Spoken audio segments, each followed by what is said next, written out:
네, 안녕하세요. 3부에서는 우리 박희재 교수님하고 대학의 창업 생태계 활성화 방안에 대해서 한번 좀 심도 있게 대화를 나눠보도록 하겠습니다.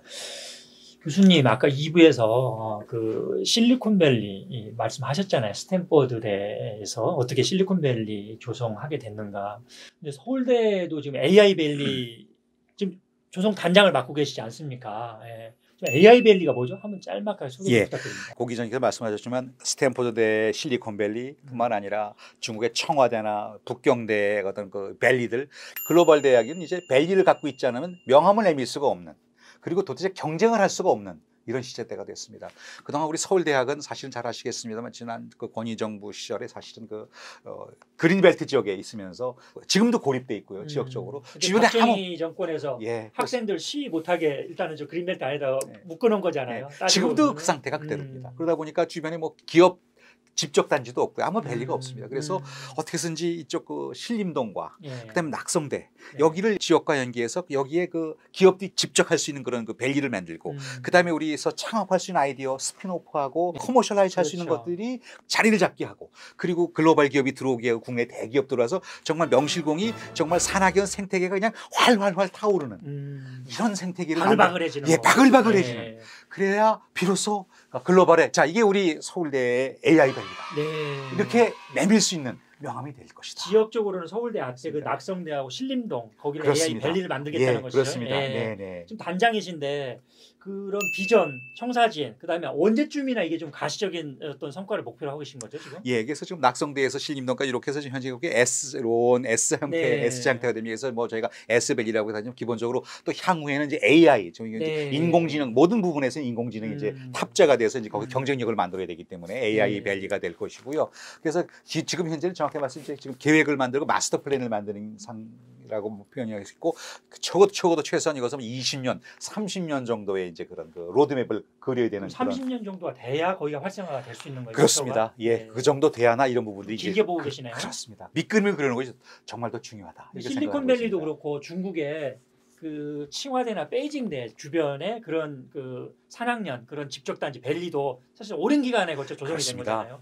최소한 뭐 40년, 50년 이렇게 돼서 만들어진 것이거든요. 그래서 우리는 정말 빨리 가더라도 한 20년, 정말 한 2~30년은 우리가 그래서 지금 현재 그런 뭐가 있어야 되냐? 생태계 뭐 건물도 있어야 되고 제도, 그다음에 법, 그다음에 파이낸스 금융, 그다음에 이런 에이전시, 그다음에 이런 생태계들, 그다음에 인재들이 들락날락할 수 있는 이런 생태계, 글로벌에서 왔다 갈 수 있는 생태계 이런 것들을 오고 싶도록 만들어야 되고 여기서 보금자리를 트고 싶도록 어떻게 하면 이렇게 만들 거냐 하는 걸 사실은 이것이 밸리의 가장 중요한 그 키포인트라고 말씀드렸습니다. 혁신 경제일 수도 있고 혁신 성장일 수도 있고 창조 경제일 수도 있고 거기가 완전히 전진 기지가 되는 거네.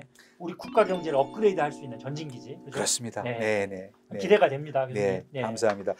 뭐 우리 서울대에서 정말 이런 부분을 하는 것이 우리나라 사회를 위해서 이런 역할을 반드시 해줘야 되는 거 아니냐라는 그런 주변에서 하시는 분이 참 많고요. 생각만 해도 상당히 설레고 기대가 되는데요.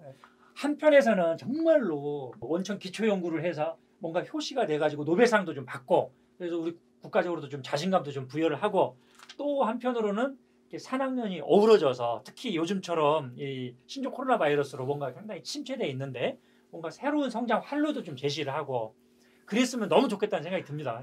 맞습니다. 근데 그 교수님, 조 바이든 그 후보가 지금 당선이 됐잖아요, 민주당의 미국에서. 그러면은 조 바이든 당선자는 지금 뭐 자기 임기 4년 내 그린 뉴딜에만 뭐 2조 원을 투자를 하겠다라든가 기후변화에도 적극적인 대처를 하겠다. 환경 쪽에서 새로운 성장 동력을 확충하겠다. 이렇게 하잖아요. 그리고 또 대학과의 공동 R&D를 굉장히 좀 중요하게 여기거든요. 그러면 갈수록 이 대학의 역할이 강화될 것 같은데 좀 어떻습니까? 대학이 여기서 좀 패러다임이 많이 바뀌어야 되는 거 아니에요? 그렇습니다. 우선 조 바이든 뭐 좀 더 이제 구체적으로 뭐 플랜이 나와야 되겠습니다. 기본적으로 아까 그린 뉴딜이라든지 기후 협약으로의 복귀, 그다음에 대학 혁신 생태계와의 어떤 이런 복원, 이런 부분도 굉장히 중요한 키워드로 얘기하고 있거든요. 그것이야말로 정말 제대로 하고 있는 것이고, 그리고 어떤 앞으로의 혁신을 대학과 함께 한번 미래를 한번 그려보겠습니다. 그리고 어떤 새로운 정책을 한번 만들어 보겠습니다. 이런 뜻이라서 우리나라에도 그 임팩트가 올 것이고, 그런 부분에서 저희가 더욱더 많은 기대와 또 준비를 해야 된다고 생각하고 있습니다. 교수님들도 더 이상 이제 대학이 상아탑에만 이렇게 머무르는 게 아니라 사회와 소통을 하면서 국가 경제에 어떻게 기여를 할 거냐, 이걸 좀 생각을 좀 많이 좀 해야 되겠습니다. 지금 통계를 제가 보니까요, 재작년 통계인데 국가 R&D가 16조 원이었거든요. 근데 그때 당시에 이 대학에 지원된 게 6조 원 정도였어요. 그게 한 37.5%거든요. 그러면 내년에 국가 R&D가 27조 원인데 대학에 거의 10조 원 가까이 간다는 얘기잖아요. 그러면 뭐 대학의 사회적 책무도 더 이상 이제는 우리가 사회와는 유리돼 있다 이런 생각은 이제 안 되는 거 아닙니까? 예, 그래서 교수님이 지금 말씀하시고 있는 그런 그 대학의 사회적 책임, 요게 좀 굉장히 중요한 화두가 되지 않을까 이렇게 싶습니다. 예, 예. 그런 면에서 지금 우리 대학의 창업 활성화를 위한 뭐 교수님이 한번 뭐 한 3가지 정도로 하나, 둘, 셋, 자 박희재 재원 한번 말씀해 주십시오. 대학에서 기술 창업이 활성화되기 위해서는요. 우리 우선 첫 번째 우리 교수님들이 우선 변해야 됩니다. 네. 왜냐하면 거기서 교수님들보다 더 훌륭한 선생님이 안 계시거든요. 네.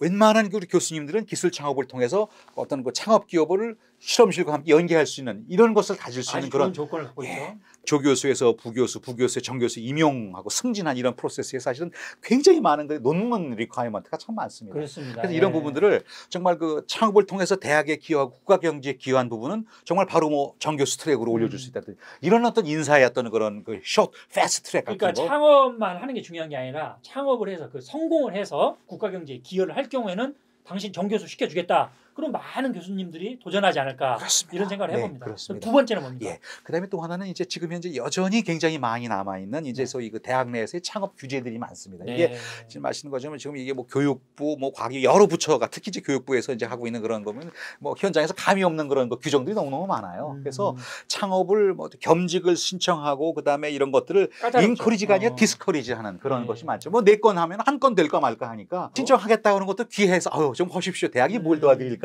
해도 참 이게 될똥말똥 어려운 상황인데 열심히 갖고 오면 3건은 그냥 다 주눅들게 다 디스커리 시키고 한 건 정도 이제 그래서 이 부분이 제도적으로 좀 바뀌어야 된다. 디스커리지로부터 인커리지로 어떻게 그래서 패러다임이 완전히 바뀌어야 된다라는 것이 이제 제도적인 부분에서 이제 그 두 번째. 제 생각에는 많은 이 총장님들이 계시고 또 교육부 총리가 있고 과학기술 정보통신부 장관이 있고 한국연구재단 이사장이 있고 기타 또 많이 국가 R&D를 기획하고 집행하는 기관들 있잖아요. 그럼 그런 장을 맡게 되면 한번 시대적 소명이 뭐냐 이 큰 그림을 그리면서 자기 몸을 던져서 좀 이 패러다임 그런 문화를 바꾸려고 해야 되는데 뭐 죄송한 얘기지만 제가 볼 때 그런 장을 맡게 되면 뭔가 현상 유지 관리 이런 거에 머무르는 게 좀 너무 안타까워요 사실은. 네. 그리고 아까 대학의 창업 활성화를 위한 3번째 제언 뭡니까? 예. 그래서 그 3번째 그다음에 이제 그 가장 역시 중요한 게 이제 그 금융입니다. 결국은 결국 아까 그 우리 논문을 썼지만 특허를 못 내셨던 이유도 그 돈이 부족해서 이제 돈이 없어서 못 했던 거거든요. 그렇죠. 맞아요. 창업을 하면 기본적으로 돈이 있어야 되는데 특허 유지에 많이 들어가니까. 그런 유지뿐만 아니라 창업을 하기 위한 그런 돈들이 이제 있어야 돼요. 그러기 위해서는 정말 융자뿐만 아니라 투자 이런 것이 활성화돼야 되는데 아직도 굉장히 많은 대학이 지금 현재 거의 그런 그 금융의 파이낸스의 생태계가 거의 뭐 솔직히 표현하면 없다. 아직은 없다. 거의 그러니까 기별도 안 온다. 저 운묵은 냉골이라서 온기가 올라오지도 않는다. 대학에 요즘 보면 기술지주도 좀 많이 생기고 그래서 물론 대학이 20%그 지분을 가진 상태에서 또 여러 멘토링도 하고 지원도 좀 하고 그다음에 뭐 그 중소벤처부에서는 뭐 팁스 지원도 하고 그래서 기술 창업의 경우에는 좀 유리할 것 같은데 현실은 또 좀 그렇지 않은가 봐요. 네. 아까 말씀드린 어떤 그 본인의 인사 관련된 것도 불이익이 있을 수 있고 그다음에 제도적으로도 불이익이 있고 그다음에 제일 중요한 금융 이런 부분에서 뭐 그러니까 대체 모든 리스크를 떠안고 일할 수 있는 그런 그 생태계가 지금 거의 안 만들어져 있다. 그러다 보니까 지금 그냥 본인들이 과거 해왔던 것처럼 그냥 편하게 논문 쓰고 그냥 이렇게 하면서 그냥 그렇게 하겠다. 이게 굉장히 아주 큰 쉽게 갈 수 있는 관성인 것이죠. 그래서 받기가 어려운 것입니다. 그러니까 그 교수님들이 특허를 이렇게 내서 그 매년 그 대학에서 유지료를 부담을 하잖아요. 근데 특허 유지료가 오히려 대학에서 기술을 이전해서 받는 기술 이전료보다 더 많더라고요. 그러니까 배보다 배꼽이 더 큰. 이게 악순환인 거거든요. 예, 그러니까. 이게 네. 정부 출연 연구기관도 똑같은 상황이거든요. 그래서 지금 우리도 좀 과감하게 패러다임을 좀 전환을 해야 되겠다 그런 말씀이시죠. 예, 그렇습니다. 그래서 네. 좀 선순환을 이뤄보자. 네네, 예, 그렇습니다. 알겠습니다. 네. 예. 아까 그 논문쟁이만 대학이 양산하고 있다. 그다음에 두 번째로는 20년 전 IMF 때보다도 오히려 그런 창업 열기가 사그라들었다. 그다음에 또 그래서 우리 대학의 창업 생태계를 활성화하기 위해서는 어떻게 해야 된다. 이렇게 좀 순서대로 잘 좀 말씀을 해주셨네요. 교수님 너무 감사합니다. 고맙습니다. 감사합니다. 네.